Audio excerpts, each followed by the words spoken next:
Can you talk about how different it is for young women today compared to those in your generation, and how far women's rights have advanced? I think we came a long way to make sure that the woman's status is advanced in society. It takes time and we need to be patient, but I think we have made very good achievements.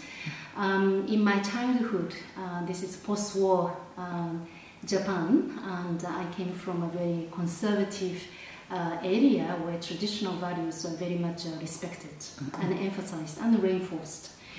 And I used to hear from my relatives and people surrounding me, except my parents, that I'm a girl and then I don't need to be educated, I don't need to have high education, I don't need to go to the university, it doesn't really matter how well I do in school. And because if I'm educated with university education, then no man will marry you.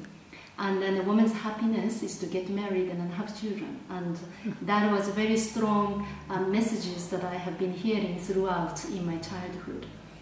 When I was a child, it was still okay because my parents were very serious about education and they really didn't make a difference between it's a boy or girl. So at school I performed well, but then in my adolescence, that traditional values started to come out. And I completely stopped my schoolwork, academic requirements. And then I really thought that I should just go to technical school after high school and then get married and then have children. I seriously thought that that's the way to go.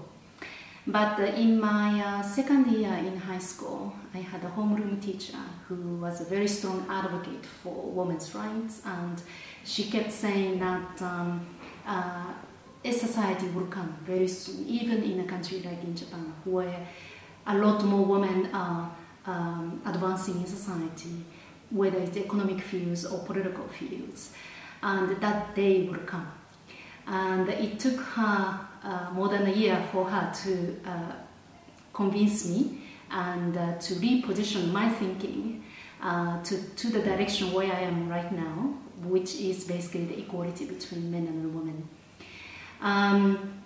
So I really am grateful for what she has done. We used to chat a lot in her office with my friends, with my classmates, about what happened in a day and things like that, and she would intervene and she would challenge us. And so that process was very valuable one for me. If I didn't actually meet her at that time, then I wouldn't have been in a place where I am right now.